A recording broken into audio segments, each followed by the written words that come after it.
श्री शिवाय नमस्तुभ्यम। दोस्तों, स्वागत है आप सभी का एक बार फिर से। देवाधिदेव महादेव आप और आपके परिवार पर अपनी कृपा दृष्टि सदा सर्वदा बनाए रखें। दोस्तों, सर्वशक्तिमान परमपिता परमात्मा एक है, परंतु उनके रूप अनेक हैं। भगवान शिव की शक्ति अपरंपार है। वो सदा ही कल्याण करते हैं। वो विभिन्न रूपों में संसार का संचालन करते हैं। सच्चिदानंद शिव एक है। वे गुणातीत और गुणमय हैं। एक और जहां ब्रह्मा रूप में वो सृष्टि की उत्पत्ति करते हैं, वहीं विष्णु रूप में सृष्टि का पालन करते हैं तथा शिव रूप में वो सृष्टि का संहार भी करते हैं। भक्तजन अपनी किसी भी कामना की पूर्ति के लिए भगवान शिव की उपासना करते हुए शिवलिंग का पूजन करते हैं।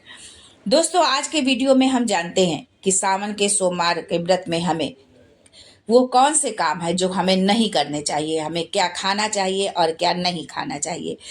और साथ ही हम जानेंगे एक बहुत ही विशेष कारगर उपाय जो है, जो महाशिव पुराण में बताया गया है।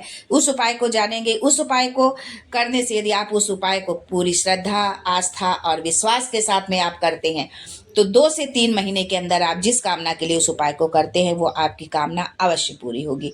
तो जानते हैं आज के वीडियो आप बिल्कुल भी स्किप नहीं करिएगा। यदि आप जो है उसका लाभ लेना चाहते हैं, इस वीडियो का लाभ लेना चाहते हैं, इस जानकारी का लाभ उठाना चाहते हैं तो पूरा वीडियो अंत तक जरूर देखिए, क्योंकि आधा अधूरा ज्ञान हमेशा जो है कष्टकारक होता है। हमेशा वो हमें जो है पतन की ओर ले जाता है, क्योंकि जब हम किसी चीज को अच्छे से, किसी भी अनुष्ठान को अच्छे से नहीं करते हैं, नियम के अनुसार उसको नहीं करते हैं, तो हमें उसका कोई भी फल प्राप्त नहीं होता है। तो दोस्तों, आगे बढ़ने से पहले आपसे रिक्वेस्ट करती हूँ कि वीडियो को लाइक करिएगा, दोस्तों को शेयर कर दीजिएगा, और अगर आपने अभी तक चैनल को सब्सक्राइब नहीं किया है तो चैनल को सब्सक्राइब करके बेल आइकन जरूर दबाइएगा। दोस्तों, सावन माह बहुत ही पवित्र माह माना जाता है। सावन महीने में हमें कुछ चीज़ों का बहुत विशेष ध्यान रखना होता है। जो है वैसे तो भगवान भोलेनाथ हमारे भोले हैं, महादेव जो है बहुत जल्दी जो है बहुत शीघ्र वो प्रसन्न हो जाते हैं, लेकिन यदि हमसे कोई त्रुटि हो जाए तो वो उससे रुष्ट भी होते हैं। और उनका क्रोधित होना जो है हमारे जीवन के लिए, हमारे घर परिवार के लिए बहुत ही कष्टकारक हो जाता है। तो आपको इन बातों का सावन में जरूर ध्यान रखना है। सावन का व्रत आपने रखा है या नहीं रखा है, या पूरे सावन का व्रत आप जो है आपने रखा है, आपको सावन के व्रत में एक नाशपाती है जो उसको आपको बिल्कुल भी नहीं खाना चाहिए। जो है व्रत को नहीं, फल को नहीं खाना है। इस फल का नाम ही नाशपाती होता है, यानी कि नाश करने वाला, इसलिए इस फल को व्रत में नहीं खाना है आपको। व्रत को छोड़कर आप और किसी भी दिन इस फल को खा सकते हैं। शिव जी में नाशपाती को आपको चढ़ाना भी नहीं है। दोस्तों, कुट्टू या सिंघाड़े का भी आटा आपको नहीं खाना चाहिए। जो है लंबे समय से रखे गए आटे में कीड़े हो जाते हैं। ऐसा आटा खाने से आपको मांसाहार करने का पाप लगता है और आपका व्रत खंडित हो जाता है। यदि आप इस तरह आटा खा रहे हैं तो वो शुद्ध साफ हो। अगर बाजार से लेकर के खा रहे हैं तो जो है आप उसकी पैकिंग देख लें कि कब की पैकिंग है, तभी उस आटे का आप प्रयोग करें। और यदि संभव हो तो आप घर में उस जो है ला करके सिंघाड़ा को ला करके धो के और सुखा के आप उसको पीस के आटा बनाते हैं तो वो बहुत ही अच्छा होगा। दोस्तों, सोमवार के दिन महिलाओं को जो है बाल नहीं धोना चाहिए, क्योंकि बाल से जो पानी गिरता है बूंद बूंद करके, वो भगवान शंकर को बहुत ही कष्ट पहुंचाता है और वो क्रोधित हो जाते हैं। सावन में लहसुन, प्याज और मदिरा का सेवन नहीं करना चाहिए। शुद्ध सात्विक भोजन का सेवन आपको करना चाहिए। किसी का आपको अपमान नहीं करना है और न गलत शब्द किसी को आपको बोलना है। ऐसा करने से जीभा पर बैठी माँ सरस्वती का अपमान होता है। शिव जी की पूजा के साथ नंदी की पूजा भी की जाती है, अर्थात शिव पशु प्रेमी है। 4 पैर वाले पशु को अर्थात गाय माता की पूजा आप अवश्य करें, और गाय माता को आप कुछ ना कुछ अवश्य आपको खिलाना चाहिए। यदि आप सोमवार का व्रत रख रहे हैं तो उसके अगले दिन गाय माता को व्रत खोलने से पहले कुछ खिलाएं और फिर स्वयं कुछ ग्रहण करें।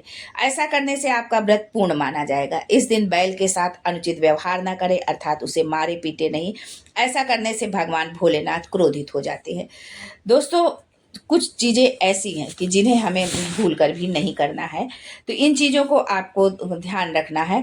अब हम जानते हैं कि वो फल जिसे कि हमें खाना नहीं है, तो उसके बारे में हम आपको बता चुके हैं कि आपको सोमवार के व्रत में जो है नाशपाती का फल नहीं खाना है।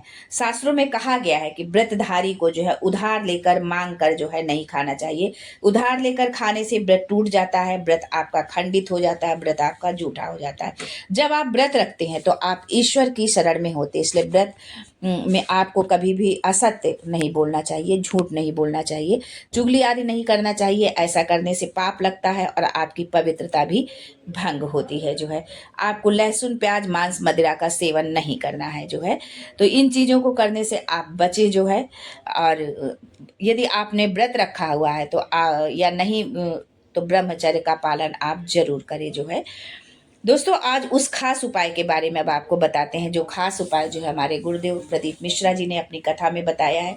महाशिव पुराण का ये उपाय है। यदि आप इस उपाय को करते हैं तो 2 से 3 महीने के अंदर आपने जिस कामना के लिए, जिस मनोकामना के लिए आपने इस उपाय को किया है, वो कामना महादेव आपकी जरूर पूरी करेंगे। तो चलिए आगे जानते हैं हम उस विशेष उपाय के बारे में।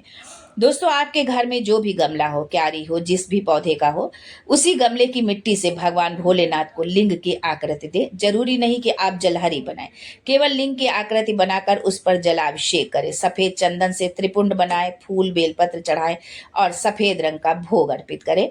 गमले में आपको ये ध्यान देना है कि तुलसी का गमला नहीं होना चाहिए। इसके अलावा आप कोई भी गमला ले सकते हैं।